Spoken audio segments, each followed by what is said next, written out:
Hi, Hey, there she is. how's it going? Good, good. How are you? I'm pretty good, Everybody, women's basketball, number three, Rhiannon Ware joining us right now. I guess. And it's good. Have you had a chance to see some of the other ones that we've done so far with some of the other student athletes? Yeah, I've actually seen a couple. I've watched a few of the coaches, and I watched some of the alumni too. Good, good, good. Well, we Mhm. always throw in the show and tell item at the very end, but today we're going to do it at the start. Oh gosh, you All gotta right. mix it up on me. So the challenge is to find something in your house or in your environment that has a deep personal meaning or some kind of story attached to it that is Mhm. awesome that Rattler Nation will want to see here. So go ahead, lay it on us. What do you got? Okay, so once you actually texted me that, I don't know why I haven't actually seen that part yet. So I kind of scrambled because I moved out a few weeks ago of my parents' place actually. So I feel like I had less things, like from moving out because I feel like I left it all there. But Okay. I did bring this book. It's called Incredible You. And it actually was sent from my grandma that lives in Nova Scotia, who I haven't seen probably for about 13 years now. Wow. Yeah, so she sent it to me, I think, when I was 12 or 11 years old. And it's like 10 ways to let your creative greatness shine through. And it kind of, okay, I'll open it. Um, so there's like, Story time with Rhiannon. I love it. yeah, it's a story time. So there's like, it has like 10 steps. It says, so it's like share the good, find what you love. It has like these like little story things, like kind of explaining like what you should do.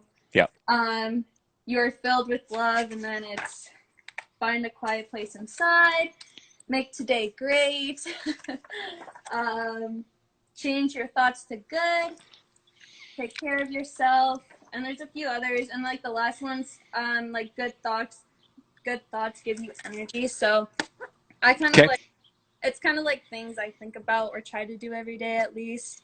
And like just like having my grandma send that to me, she actually sent me a little note. I was trying to find it, and she's like, she said something about I know we're not, I know I can't see you, but I know you're doing amazing things and stuff. And like as a little girl, like your grandma giving that to you, so I've been holding on to it, and I always look at it once in a while to like hmm try to get some How inspiration.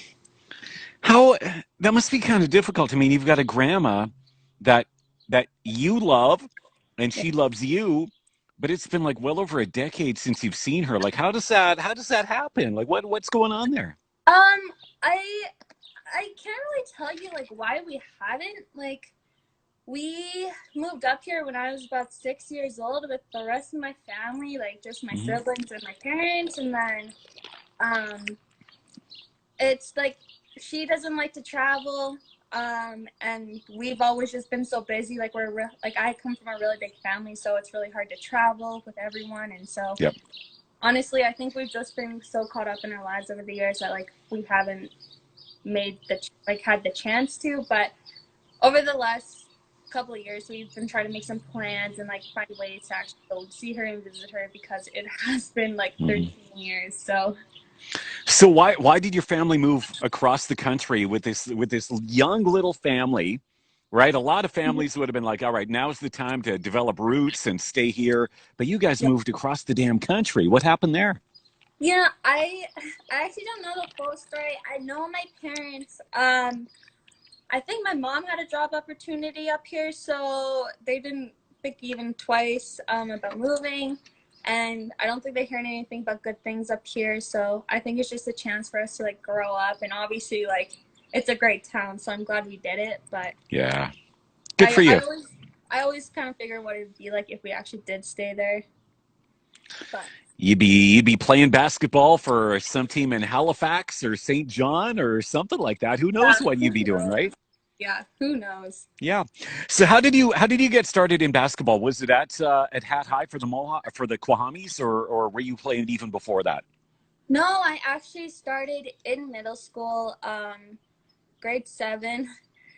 It was actually just because um, I started playing volleyball at first in grade seven. You know, everyone tries out for volleyball, Yeah. and then you kind of all try out for basketball. So here I am as a little 12-year-old in her little shorts and tank top and her runners with like even like the girls in grade 8 who already played a year. Yep. I think it was just kind of like something that like my friends like at the time from volleyball were gonna go do because like everyone if they played one sport they played the other sport Hmm. type of thing. So I was like, you know what? Why not? I tried it out. I think I by like a sliver I made the team. I'm not gonna lie, I wasn't very good at all. And then I kind of just grew to love it from there. There you go. Hey, Yeah. and what a sense of pride they have. Sorry, my dog's going crazy here. What a sense of pride. Speaking of hat high sports, whether it is volleyball or basketball or football, I mean that school. It's like it really is next level when it comes to pride in their sports teams, isn't it? Yeah, it was actually really hard to graduate and leave that school. Like Yeah. I grew to love it. Like they taught me what it is to be an athlete and like what it takes to be and like my coaches were awesome, teachers were awesome. Like just like every day you walk into the school and like it's the pride. Like everyone in the province, whether we went to go compete, they're like that's hat high. Like it was a really good feeling to like be a part of that. And the thing is, the facilities at that school, they're probably better than some of the ACAC facilities, really, aren't they? I mean, you go into Yeah, that gym now, you see that huge video board there and stuff. Like it is next level there, really. it is. Like honestly, traveling from like a bunch of like different colleges around the province and stuff and like I'm like, oh man, like I went to a high school where we had double gyms, a big screen board, we had a Yeah.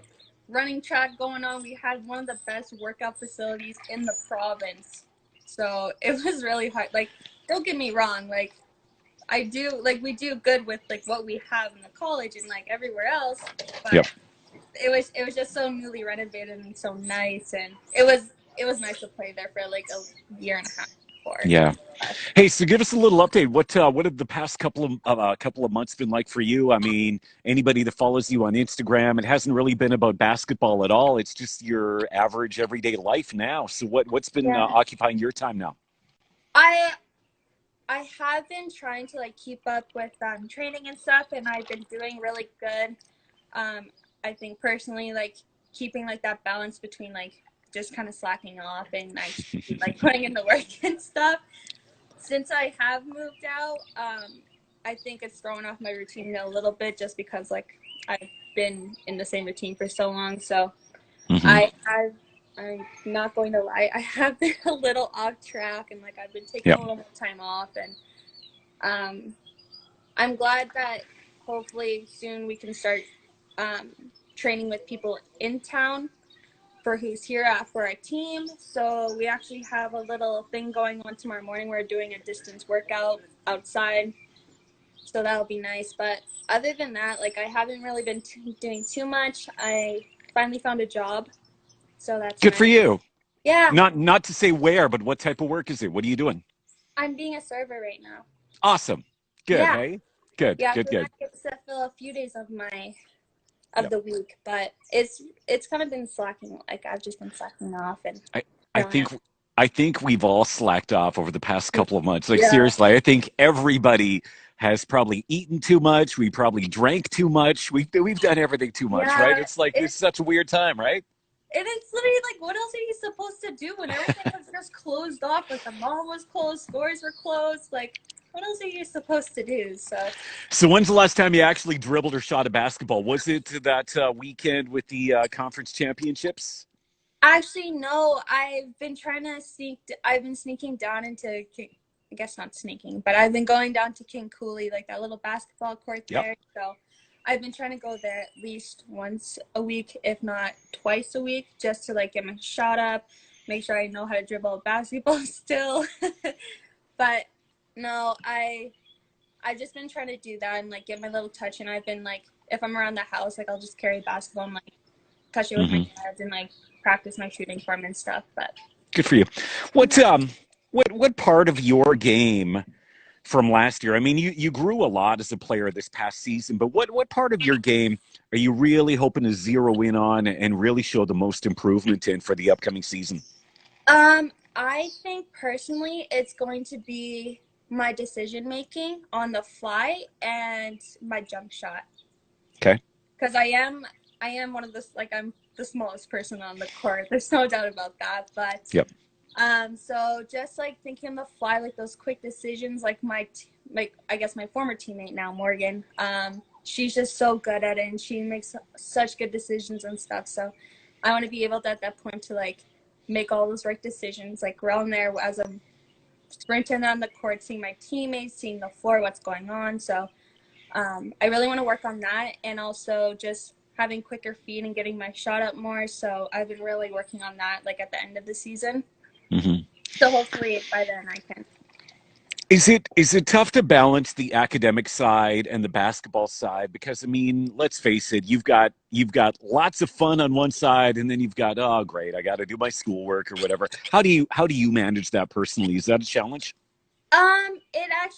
It was a big challenge in my first year just because you don't have a set schedule every single day almost. Like it kind of changes. So you're not in school for like 8 straight hours like you were in high school and stuff. So Hmm. I I was not like the strongest in academics in high school and stuff. So coming into college, I think I had a little more time than I thought I like as I think I did. Like Hmm. things were closing down on me and I wasn't putting in as much effort, but I think I learned a lot from my first year. And then coming into my second year, I think I learned about time management and like if I had certain times like between classes, like I was always studying, like before bed, before practice, after practice.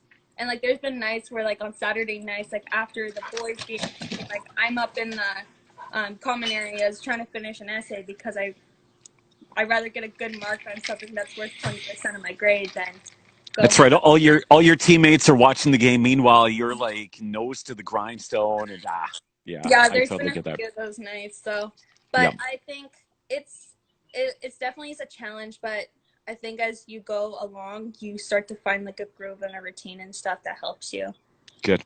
Hey guys, we've got Rhiannon Ware joining us, number 3 from women's basketball. If you've got a question or a comment or something about Rhiannon that you admire or whatever, feel free to leave it in the comments. To see a lot of her teammates are watching this right now, and some of the Hi guys are guys. watching this as well.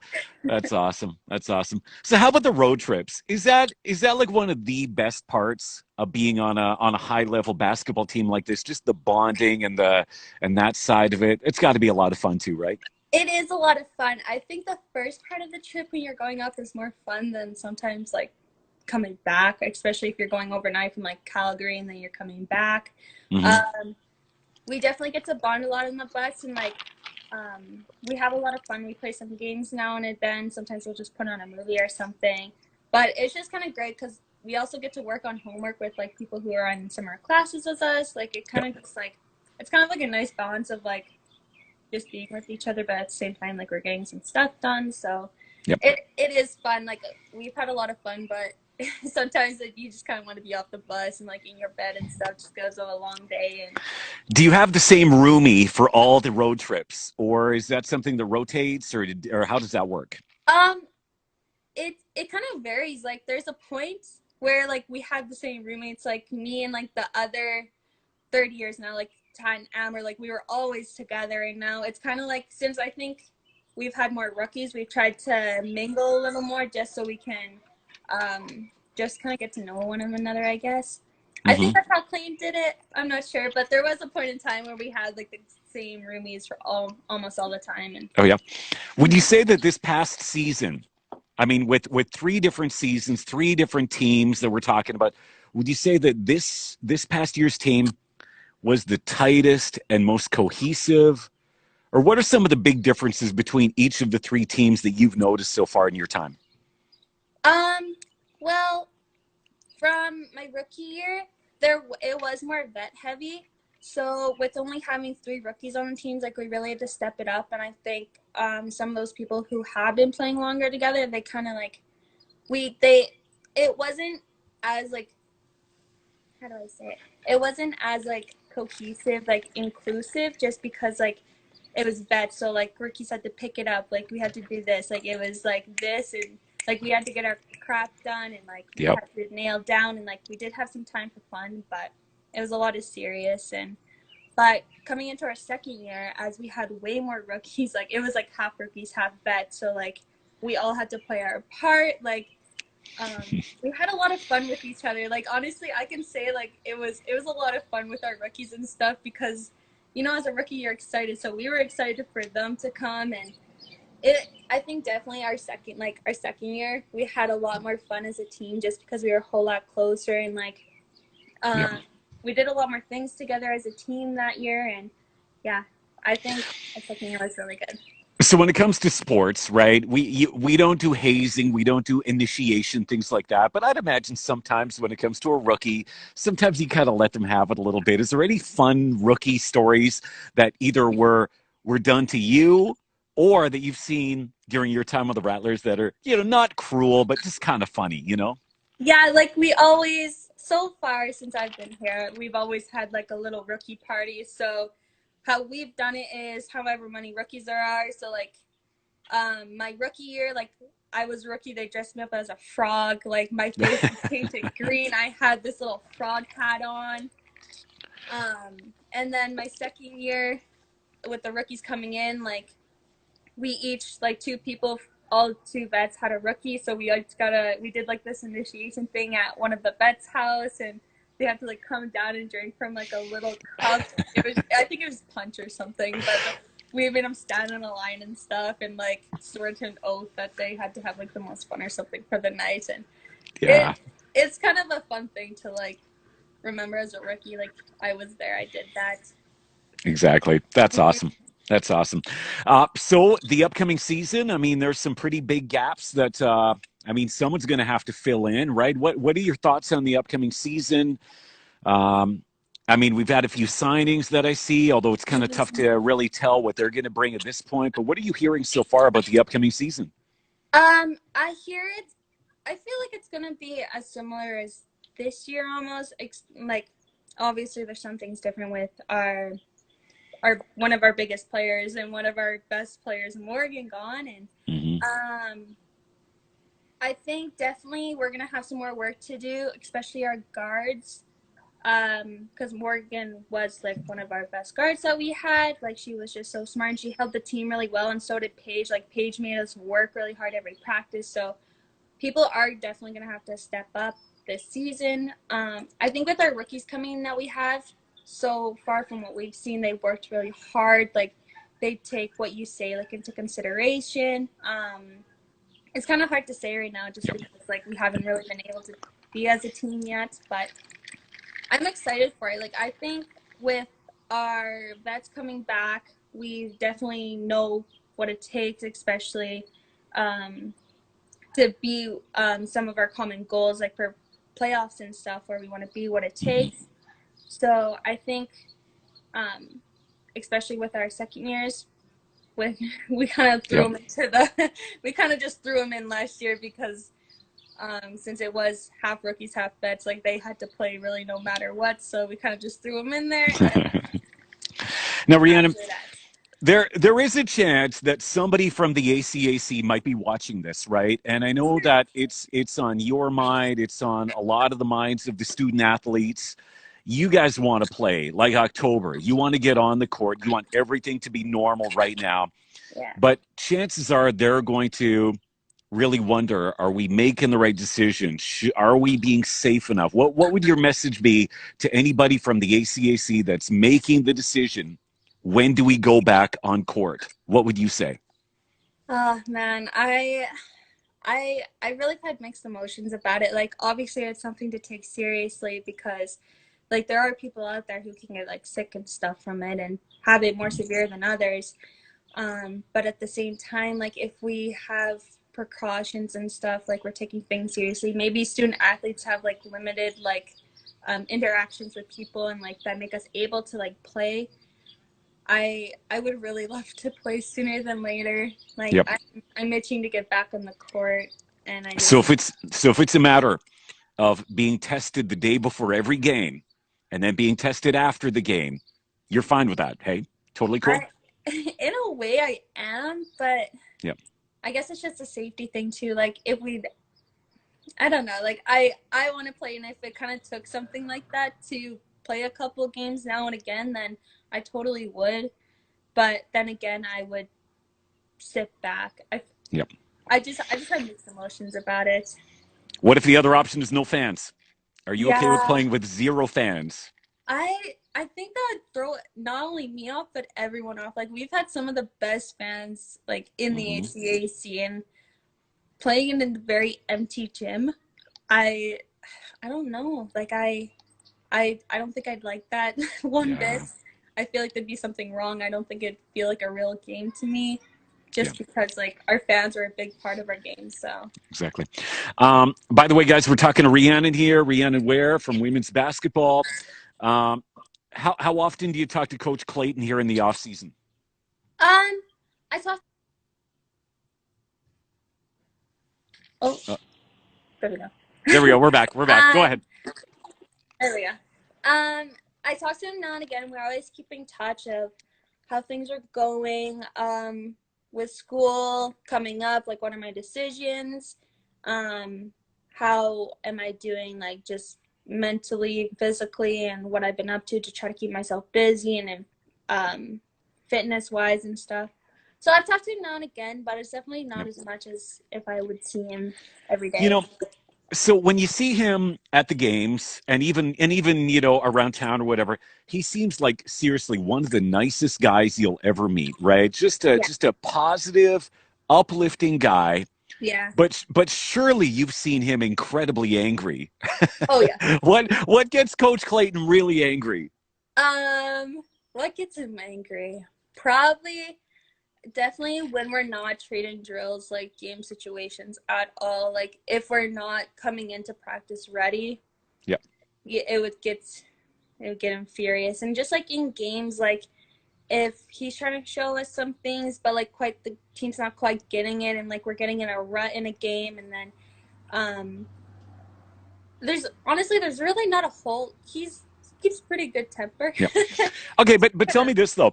I mean, as someone that has not played basketball or any sport at a high level, I mean, I played little league baseball and that was about it. You know, Mhm. when you see coaches at this level screaming at the players, losing their minds, right? How do you not take that personal? Because I sure would. I'd be like, "Oh God, I totally suck." My coach was yelling at me, and like, how do you block that out from taking it too deep? You know what I mean? It's definitely hard. Like I'm still working on it. I Hmm.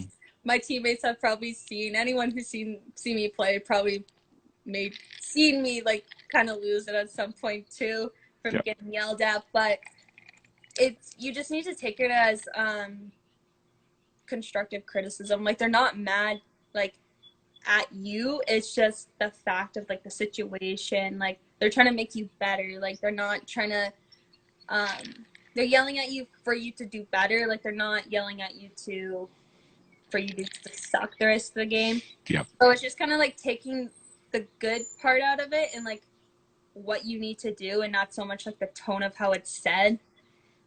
Hmm. So you kind of just gotta take it to like motivate you and be like, I need to do better, rather than like I suck type of thing. Yeah. It definitely is hard though. Like there's a lot of mental thing, especially like in the heat of the moment when you're down by 5 and you got 2 minutes left and you mess up and like your coach is yelling at you, and then yeah. All right, Rhiannon, final question. You know, 10 years from now, when you're looking back on your basketball playing career, whether it is high school, whether it is ACAC college, at this point, when you look back on all this time, is there one game or is there one moment that you're going to look back on with the most pride, whether it was one play or an entire game? Hmm. What has been your greatest career moment so far? Are we talking about as in college or In just sports, in in sports or in sports? basketball. Yep. Probably in sports so far. I did win provincials back in grade 11 for Okay. hurdles. So that was really cool just to like stand up on a podium and stuff and like in front of people and get rewarded a medal and stuff. So that was cool. But Wait, you did hurdles in track and field? yeah, I did. You could have ran under those things for God's sakes. I know, right? So that's That's part, awesome. that's probably part of the reason I didn't. I thought about going to college for track and field, but honestly, those things were getting higher, and I'm not getting any taller. So, That's awesome. so Good. I think that was calling it quits on that because. Good for you. Well, Rhiannon, Yeah. congratulations on the new job. Thank you. That's very exciting. And you know what? Let's all cross our fingers that Mhm. when October rolls around, that I think 17th, 18th weekend or whatever. Let's all hope that is when we get going with women's Yeah. basketball. And I see that Canada West has decided to play it extremely safe, which I think it's far too early to make that decision like that. But then again, I mean, Yeah. they're talking about air travel. They're talking about some other factors that we don't have to worry about in the Yeah. ACAC, right? So, Yeah. They travel through 4 provinces or something like that. Like we stay in ours, so I don't know. yeah. Yeah. Well, you know what? I'm an optimistic guy, and I got a good feeling that we are through the worst. And Mhm. October, it's going to be so exciting, and I can't wait to see you ladies on the court. I can't wait to see you beat Lethbridge and Olds, the two Yeah. teams that I hate the most. Although State is right up there as well. You know, thank you for joining us here tonight. We Yeah. appreciate it. Thank you so much for having me. All right. There All she right. goes, everyone. That's Rhiannon Ware, number Bye. 3, women's basketball, joining us tonight on the Rattler vlog. Guys, we got another great guest joining us tomorrow. In fact, I'll tell you right now, normally I don't tip my hand like this, but tomorrow we've got Guy Fuki, legendary men's basketball player, number 14, from Brazil. I don't know where he's at right now. He could be in Medicine Hat. He could be, I have no idea where he is, but he likes to get around. Anyways, Guy Fuki, we're going to be talking about his time in Brazil and how he came to Medicine Hat, some of his favorite times here with the Rattlers, and where he's going right now in his career. So, great guy, inspirational guy, and I know that it's going to be a good one. So, Guy Fuki right here tomorrow night. All right, on behalf of all of our friends at Medicine Hat College, thank you for watching tonight. We appreciate you spending a few minutes with us. And again, thank you to Rhiannon Ware for joining us tonight. All right, take care, guys. See you later.